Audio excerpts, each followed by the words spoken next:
अस्सलाम वालेकुम नादरीन, आप यूट्यूब चैनल देख रहे हैं। मैं इमरान ख़ान हूँ। जो बड़ी ख़बर है आज की वो इद्दत में निकाह वाला केस था इमरान ख़ान साहब का। अगर इसमें बेल हो जाती या ये केस ख़त्म हो जाता तो बुशरा बीबी कम से कम अभी आज़ाद हो जाती और इमरान ख़ान साहब का एक और केस जिनमें इनको अंदर रखने के लिए कोशिश की जा रही है वो भी ख़त्म हो जाता। अब इस केस के अंदर आपको पता है कि पहले 2 मरतबा जो पेशी हुई ईद से पहले, जो खावर मानिका का वकील है वो आया ही नहीं। खावर मानिका का जो वकील है वो कोई ना कोई बहाना करके, यानी ये पता चलता था कि साथ वाले कमरे में मौजूद है या उसी अदालत के अहाते में मौजूद है, लेकिन जज साहब के सामने पेश नहीं हो रहा। वो कोशिश कर रहा है अवॉइड करने की कि वो इस मामले से जितना ज़्यादा हो सके टाइम गेन करे। रिजवान अब्बासी जो है वो वकील का नाम है। अच्छा, पहले तो 2 मरतबा आए ही नहीं, अब जब आज आया तो कैसे आया, ये भी बहुत हैरत अंगेज़ कहानी है। यानी बार बार अदालत ने टाइम दिया, इसके बावजूद वकील नहीं आ रहा था। यानी पहले ये कहा गया कि सीनियर वकील रास्ते में है, 10 बजे तक इंतज़ार कर लें। और फिर जज साहब जो हैं शाहरुख अर्जुमन साहब, उन्होंने वकील से कहा कि आप किसकी तरफ से हैं। वकील ने बताया कि मैं अपील कुरिंदा की तरफ से पेश हुआ हूँ। जज ने पूछा शिकायत कुरिंदा की तरफ से कौन आया है। खावर मानिका के वकील रिजवान अब्बासी के अदालत में पेश ना होने पर जज शाहरुख अर्जुमन ने रिमार्क्स दिए कि देख लेते हैं, अगर कोई पेश ना हुआ तो मैं आज फैसला कर दूंगा। इससे पहले भी वो वार्न करते रहे। 2 दिन ऐसा हुआ कि एक दिन बुलाया तो नहीं आया, फिर दोबारा बुलाया तो फिर नहीं आया वकील, हालांकि वहाँ आसपास मौजूद था, तस्वीरें भी मौजूद थी। तो फिर आज दोबारा जज साहब ने टाइम दे दिया कि देख लेते हैं। वक्फे के बाद जो है वो दोबारा बुलाया गया और दोबारा से जूनियर वकील अदालत में आ गया और उसने कहा कि रिजवान अब्बासी की सुप्रीम कोर्ट में मसरूफियत है, अदालत 11:30 बजे का वक्त रख ले। इस पे जज साहब ने कहा ठीक है जी, 11:30 बजे का वक्त रख लेते हैं, लेकिन मैंने वार्निंग दी हुई है कि आज अगर वो ना आए तो फैसला कर दूंगा। देखिए, केस के पल्ले कख है ही नहीं, कुछ भी नहीं केस के पल्ले, इसलिए वो टाइम मांगते जा रहे थे कि हमें टाइम और दे दें। अगर जज साहब वकील ना आता तो जज साहब को आज फैसला देना पड़ जाता, क्योंकि जज साहब ने पहले भी ये कहा था, 2 वार्निंग ऑलरेडी हो चुकी थी और जज साहब ये कह चुके थे कि जनाब अब हम फैसला दे देंगे अगर वकील ना आया तो आज के दिन में ये डिले क्यों हो रहा था, जो मुझे समझ आती है, जो मैंने मुख्तलिफ अदालतों को कवर करने वाले रिपोर्टर्स से बात की है तो उन्होंने बताया कि एक्चुअली अगर ये वकील सुबह सुबह आ जाता या 8 बजे 9 बजे अपने टाइम पे आ जाता तो सारा दिन मौजूद रहता और 4 घंटे 3 घंटे वो दलाइल देने से ऊपर जा ही नहीं सकता था। वो बहुत भी खींचता तो 1-1.5 घंटा दलाइल दे देता इस केस के ऊपर, और जब पाकिस्तान तहरीक इंसाफ इसको कंक्लूड करती तो जज को आज फैसला देना पड़ जाता। तो ऐसी सूरत के अंदर ये केस खत्म हो जाता। तो हुआ ये कि वो मैक्सिमम अदालत का टाइम खत्म करने की ऐसा लगता है कि कोशिश की जा रही थी। 11:30 बजे का टाइम दिया, फिर दोबारा अदालत लगी। सलमान अकरम राजा और बुशरा बीबी के वकील, इमरान खान साहब के और बुशरा बीबी के वकील दोनों पेश हो गए और पीटीआई रहनुमा उमर अयूब और खालिद खुर्शीद भी अदालत में पहुंच गए, दीगर कुछ और लोग भी पहुंचे। अब एक मरतबा फिर, यानी 2 मरतबा हो गया, आज के दिन में तीसरी मरतबा फिर रिजवान अब्बासी साहब अदालत में नहीं आए। फिर वकील आ गया जूनियर, उसने आकर कहा कि रिजवान अब्बासी सुप्रीम कोर्ट में मसरूफ है, 1 बजे का टाइम दे दें दोबारा। तो जज साहब ने कहा कि आपको पता है ना कि अगर वो पेश ना हो तो फैसला दे दूंगा। दोबारा वही बात की। अब जनाब दोबारा 1 बजे का उन्होंने, अब सारे वकील कह रहे थे कि सर आप फैसला दें, आप आगे बढ़ाएं केस को, ये क्या हो रहा है। अच्छा, ये वो वकील है जो 13 घंटे अडयाला जेल के अंदर समात के अंदर रोस्टम पे खड़ा रहा। वहां पे इसने बिल्कुल सुस्ती नहीं दिखाई, पूरे टाइम पे पहुंचता था, पूरे टाइम पे वहां पे रहता भी था। लेकिन यहां पे वकील अदालत भी नहीं आ रहा, पिछली 2 पेशियों भी नहीं आया। आज 3 मरतबा टाइम दिया गया और चौथी मरतबा जो है वो 1 बजे का टाइम मांगा गया कि जनाब हमें 1 बजे का टाइम दे दें। और जज साहब ने कहा अब अगर ना आए तो फिर मैं फैसला दे दूंगा। इस पर सलमान अकरम राजा ने कहा कि ईद गुजर गई है, सुप्रीम कोर्ट में हमारे भी केसेस होते हैं, हमने भी जाना होता है। जज साहब ने कहा 1 घंटा ही तो रह गया है, चले इंतजार कर लेते हैं। और जो बुशरा बीबी के वकील हैं उस्मान गुल, उन्होंने कहा कि ठीक है, आज की कार्रवाई को फिर अदालती रिकॉर्ड का हिस्सा बना लें, जो ऑर्डर अदालत का है उसका हिस्सा बना लें। और उसके बाद ये समात का आगाज़ हुआ तो फिर आदम सवाती साहब भी आ गए, उमर अयूब साहब भी आ गए, खालिद खुर्शीद साहब भी आ गए, फैसल जावेद भी अदालत में आ गए। और अपने दलाइल का जब आगाज़ किया रिजवान अब्बासी जो वकील हैं खावर मानिका के, तो उन्होंने किया ये कि वो फैसला जो पहले सबने पढ़ा हुआ था, यानी जज साहब ने भी पढ़ा हुआ है, सबने पढ़ा हुआ है, जिसको चैलेंज किया गया है, उसी को पढ़ना शुरू कर दिया। यानी ट्रायल कोर्ट का फैसला अदालत के सामने पढ़कर सुनाना शुरू कर दिया। अब वो बार बार ये यानी सारे कह रहे थे कि ये क्यों पढ़ के सुना रहे हैं, इसको पढ़ के सुनाने का क्या मकसद है, ये तो सारी अदालत पढ़ बैठी है, आगे बात करें। लेकिन वो जानबूझ के टाइम ज़ाया करना चाह रहे थे। फिर उन्होंने कहा जी मुझे तो 4-5 घंटे लग जाएंगे। फिर मुख्तलिफ किस्म के उन्होंने बहाने किए और टाइम मांग लिया जी कि मई का टाइम दे दें, 1 महीने का टाइम मांग लिया उन्होंने जज साहब से कम 3 हफ्ते तो आप हमें दे दें, 1 महीने के आसपास का टाइम आप हमें दे दें। तो उसके ऊपर जो है अदालत में रोला पड़ गया। फिर उस पर जज साहब ने कहा कि नहीं, मैं टाइम जो है वो कोशिश करता हूँ, देखता हूँ। फिर जज साहब ने कहा अच्छा करते हैं। और फिर हुआ क्या, ज़रा जो वहाँ लोग मौजूद थे उनकी ज़बानी में कुछ चीज़ें आपको बता देता हूँ। और सलमान अकरम राजा साहब ने वैसे काफ़ी फ़ाइट की, लेकिन सदीक जान साहब की ज़बानी आप सुन लीजिए कि वहाँ हुआ क्या।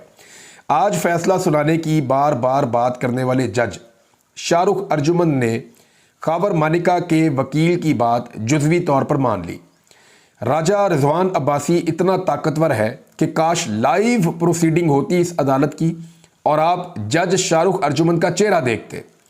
जज ने अभी तारीख नहीं दी और रिजवान अब्बासी रोस्टम छोड़कर चला गया और जज बेचारा देखता रह गया। सलमान अकरम राजा ने जो कुछ कहा वो फिर रिपोर्ट हो चुका है।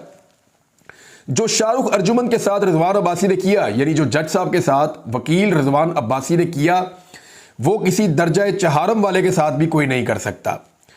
और सेशन जज की अदालत की वक़्त थाना बी डिवीज़न बहावल नगर से भी नीचे चली गई है। समाअत जो है वो 24 अप्रैल तक मुलतवी कर दी गई है। हुआ ये कि जज साहब ने फिर उसके बाद 24 अप्रैल तक की तारीख दे दी, यानी जब उस वकील को कहा कि 25 तक की दे दूंगा, ये मान गया। फिर वो अदालत में छोड़ के जज साहब को चला गया। यानी उसको इतना यकीन था खैबर मानिका के वकील को कि मसला ही कोई नहीं है। अमीर अब्बास ने इसके ऊपर रोशनी डाली है। अमीर अब्बास भी सीनियर जर्नलिस्ट हैं। वो ये कहते हैं कि सदीक जान, बहुत कम लोग रिजवान अब्बासी को जानते हैं कि ये अक्सर पाकिस्तान के सबसे ताकतवर लोगों की दिलचस्पी के मुकदमात की वकालत करते हैं। खैबर मानिका बेचारे ने तो शायद रिजवान अब्बासी का ज़िंदगी में नाम भी कभी ना सुना होगा, लेकिन उसने रिजवान अब्बासी को अपना वकील भी रख लिया। बादियों नज़र में जैसे मुद्दई बेचारा ज़बरदस्ती खड़ा किया गया है, वैसे ही उसे वकील भी देने वालों ने दिया है।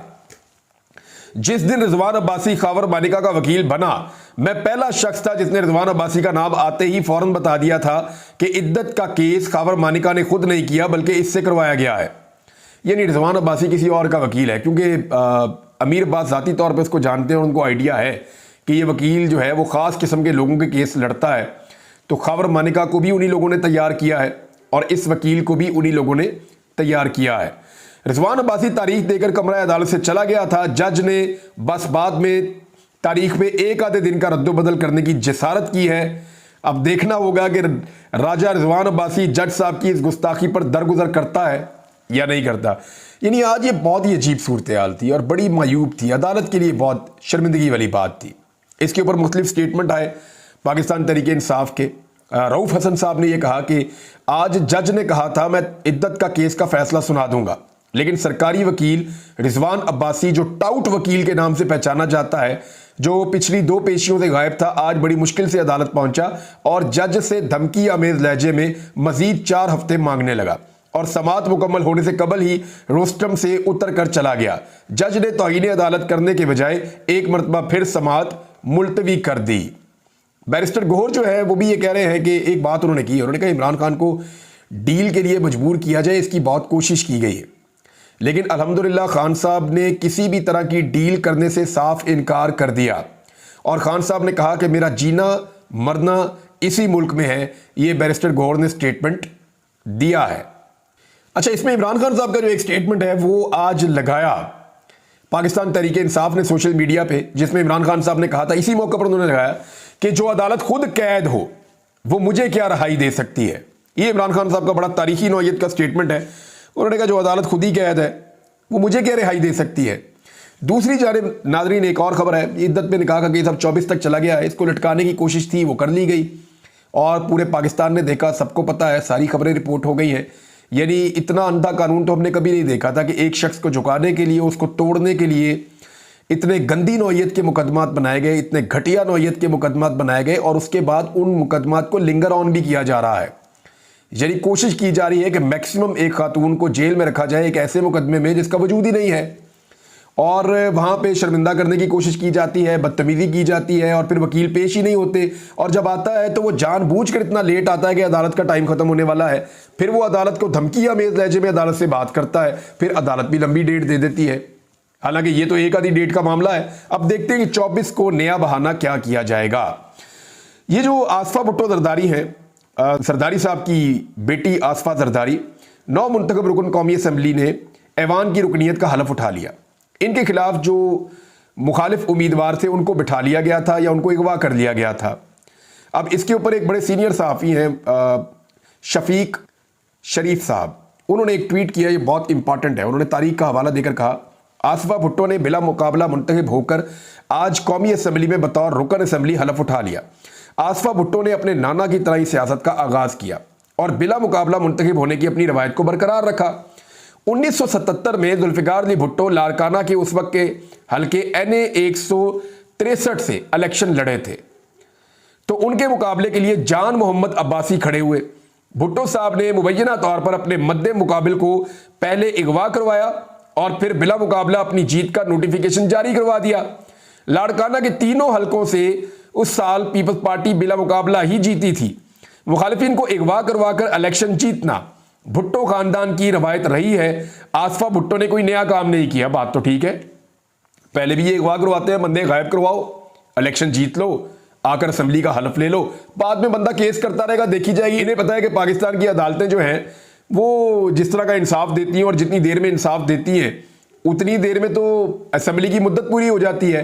मुझे शेख रुहेल असगर ने कहा कि मैंने अपील की हुई थी और मैं ट्रिब्यूनल में चला गया और अदालत में केस चलता रहा, अगला इलेक्शन आ गया और मुझे जो पिछले इलेक्शन का इंसाफ है वो नहीं मिला, तो फिर मैंने केस छोड़ के अगले इलेक्शन के ऊपर जो है वो तवज्जो शुरू कर दी कि अगला इलेक्शन देखेंगे अब आगे क्या होगा। अब NA 260 से बिला मुकाबला मुंतखब आसफा भुट्टो की कामयाबी सिंध हाई कोर्ट में चैलेंज कर दी गई है। या उन्होंने हलफ उठाया, वहां कामयाबी चैलेंज कर दी गई है। अगवा किया गया, जबरदस्ती कागजाते नामजदगी मुस्तरद कराए गए। ये पाकिस्तान तहरीक इंसाफ के रहनुमा मुस्तफ़ा रिंद, जिनको अगवा किया गया था, जिनके कागजात मुस्तरद करवाए गए थे, उन्होंने सिंध हाई कोर्ट के अंदर जाकर आसफा जरदारी की जीत को चैलेंज कर दिया है और उनको अब डीनोटिफाई किया जाएगा। क्या किया जाएगा? या यहां पे इलेक्शन दोबारा करवाया जाएगा? देखिए, ये बड़ी मायूब बात है और बड़ी शर्मिंदगी की बात है। बेनज़ीर भुट्टो की औलाद, जुल्फ़िकार भुट्टो की औलाद, हालांकि वो खुद भी इसी तरह की चीजें करते रहे हैं, लेकिन उनका अंजाम जो सियासत का है वो बड़ा शानदार रहा। यानी उन्होंने कुर्बानियां दी हैं बाद में। जुल्फ़िकार अली भुट्टो ने कहा कि मैं तारीख के हाथों नहीं मरना चाहता, इनके हाथों मर जाऊंगा मैं। डिक्टेटर के हाथों मरना उन्होंने पसंद किया, कुर्बानी थी। बेनज़ीर भुट्टो ने मुशर्रफ के साथ हाथ नहीं मिलाया और उस वक्त उन्होंने एक सख्त मौक़िफ़ रखा। फिर एक बड़े खौफनाक दहशतगर्द हमले के अंदर उनकी जान चली गई। तो उन्होंने कुर्बानियां दी थी, लेकिन ये औलाद ये कारनामे कर रही है, ये तो समझ से बाहर है। और इनके काम आप चेक करें, ये अखबार की खबर है, मैं आपको पढ़ के सुना देता हूं कि सिंध में जहां पे इनकी वाहिद हुकूमत है वहां पे हालात क्या है। सिंध काश्तकारों को दी गई 4 अरब रुपए की सब्सिडी का रिकॉर्ड गायब। ऑडिटर जनरल की जानिब से रिकॉर्ड तलब करने पर महकमा ज़राअत सिंध ने माजरत कर ली, मामला टाल दिया गया। सब्सिडी किन किसानों को दी गई, कोई क्वाइफ मुकम्मल नहीं है। बाज खातादारों की फराम करदा तफसीलात जाली साबित हो गई हैं। यानी 4 अरब रुपए, 400 करोड़ रुपए की सब्सिडी जो किसानों को जानी थी वो किधर गई, कोई रिकॉर्ड ही नहीं है। बंदरबांट हो गई, खा गए पैसे। यानी इस तरह की है सिंध गवर्नमेंट इस अखबारी रिपोर्ट के मुताबिक। यानी इनको सिर्फ ये पता है कि किसी को अगवा करके असेंबली में कैसे पहुंचना है, सदर पाकिस्तान सारे निज़ाम को यरगमाल बनाकर कैसे बनना है, एस्टेब्लिशमेंट के साथ डील कैसे करनी है, किसी का आलाकार कैसे बनना है और अपने आलाकार आगे कैसे तैयार करने। इनको इसके अलावा कोई और काम नहीं आता। यानी ये वो पीपल्स पार्टी है जिन्होंने फैसल वाडा को सेनेटर बनवाया, तो फिर आप समझिए ना ये कौन सी पीपल्स पार्टी है। नाज़रीन, अब कुछ खबरें हैं जो बहुत तेजी से मैं आपके सामने रख देता हूं। एक तो खबर यह है कि 21 अप्रैल के इलेक्शन के बाद, जो ज़िमनी इलेक्शन होने जा रहा है पूरे पाकिस्तान में, उसके बाद पंजाब में जलसों का सिलसिला पाकिस्तान तहरीक इंसाफ शुरू करने जा रही है। उसके लिए उन्होंने बड़ी टीम का भी एक ऐलान कर दिया है जिसमें ख़वातीन भी शामिल हैं। और अब देखना यह है कि पंजाब हुकूमत डंडा चलाती है, जबर करती है, बर्बरियत करती है, या फिर लेवल प्लेइंग फील्ड देती है पाकिस्तान तहरीक इंसाफ को कि वो पंजाब के अंदर अपने जलसे जुलूस कर सके। इस्लामाबाद के जो 3 नताइज हैं तीनों हलकों के, वो चैलेंज कर दिए गए अब ट्रिब्यूनल्स के अंदर, और ये कोर्ट के अंदर अब चैलेंज किए जाएंगे। और वहाँ पे इन नताइज के मामलात को अब सुना जाएगा, क्योंकि इलेक्शन कमीशन ने इसके अंदर कोई इंसाफ पाकिस्तान तहरीक इंसाफ को नहीं दिया। और इस्लामाबाद की तीनों नशिस्तों में फॉर्म 45 के मुताबिक पाकिस्तान तहरीक इंसाफ जीत चुकी थी। पाकिस्तान पीपल्स पार्टी को हुकूमत में शामिल करने के लिए PMLN ने एक पूरी हिकमत अमली बना ली है और आने वाले दिनों में पीपल्स पार्टी को हुकूमत में शामिल किया जाएगा। दावत बाज़ाब्ता दी गई है, बिलावल को डिप्टी वज़ीर आज़म बनाने की ऑफर की गई है। तो हो सकता है आसिफ अली जरदारी इसको मान लें, क्योंकि PMLN नहीं चाहती कि सारा का सारा गंद का टोकरा वो अकेले उठाएं, और वो ये चाहते हैं कि पीपल्स पार्टी इस खराबी के अंदर और इस सूरत हाल के अंदर जहाँ पे अवाम का कचूमर निकल रहा है, इस जुर्म की हिस्सादार बने। PMLN अकेली के ऊपर ये इल्ज़ामात ना लगे। देखिए, बिलावल ने इस हुकूमत पे जो 16 महीने तक चली है उसके ऊपर तनकीद भी की थी। यानी ये इनके लिए कोई मसला नहीं है कि जिस हुकूमत का ये हिस्सा हो इलेक्शन में उसी हुकूमत के ऊपर ये चढ़ दौड़े। बिलावल ने 16 महीने की हुकूमत को वजीर खारजा होने के बावजूद बाद में डिसोन भी कर दिया और उस हुकूमत के ऊपर तनकीद भी की। तो ऐसा लगता है कि अब जब दोबारा पीपल्स पार्टी को शामिल किया जाएगा तो उनके लिए कोई बड़ा मसला नहीं है, not a big deal for them. वो दोबारा से इनके साथ शामिल हो जाएंगे, जब गालियां देने का टाइम आएगा तब इनको गालियां भी दे देंगे। फवाद चौधरी साहब अदालत में आए, उन्होंने एक बात कही, उन्होंने कहा जी 5 महीने भी ये हुकूमत चल जाए ना फॉर्म 47 वाली, तो ये बहुत बड़ी बात है। बात तो उनकी ठीक है, लेकिन इसको घसीटने वाले जितनी देर तक घसीटेंगे तब तक ये घिसटती रहेगी। जिस दिन इसको धक्का लगाने वाले और घसीटने वाले पीछे हट गए उस दिन ये हुकूमत रेत की दीवार की तरह नीचे गिर जाएगी, क्योंकि जब वो पीछे से हटेंगे तो इमरान खान बाहर निकल आएगा, और इमरान खान बाहर निकल आया तो ये घरों में घुस जाएंगे या पाकिस्तान से ही भाग जाएंगे। इनके पास कोई और ऑप्शन बचेगा नहीं। एक और 2 खबरें हैं नाजरीन। एक तो ये है कि पेट्रोलियम मसनूआत जो है वो मजीद महंगी होने का खदशा है, पहले ही बहुत महंगा हो गया है, और बिजली की जो कीमतें कम करने की खुशखबरी सुनाई जा रही थी, पहले ज़्यादा बढ़ाते हैं फिर थोड़ी सी कम करके कहते हैं खुशखबरी है। जैसे आटे की कीमतें बहुत ज़्यादा बढ़ाने के बाद थोड़ी सी कम की तो कहते हैं खुशखबरी है। कितनी आटे की कीमत बढ़ाई थी इन्होंने? 1800 से 1900 रुपए तक आटे की कीमत बढ़ाई थी एक बोरी पे, और जब 500 कम की तो इन्होंने छलांगे मारना शुरू कर दी, पता नहीं हमने क्या कर दिया है। वो रोटी जो एक दौर में 10 रुपए की मिलती थी, जिसको शहबाज शरीफ ने 2 रुपए का बेचने का एक दौर में ऐलान किया था, वो रोटी आज 15 रुपए की करके तो ये छलांगे मार रहे हैं, उल्टी छलांगे कि जी हमने बड़ी रिसर्च की है, हमने बड़ा काम डाला है और रोटी हमने सस्ती कर दी है। वो नान भाई एसोसिएशन कह रहे हैं जी कैसे करें सस्ती, पहले गैस सस्ती करो, बिजली सस्ती करो, पेट्रोल सस्ता करो, ये आटा जो है ये सस्ता करो, फिर हम रोटी सस्ती करेंगे। एक थैली को 500 रुपये सस्ता किया है। लेट्स सी इसका क्या इंपैक्ट आता है। 1-2 और चीज़ें वो भी आपके साथ शेयर करनी है अगले वीलॉग में करता हूँ। अब तक के लिए इतने, अपना ख्याल रखें।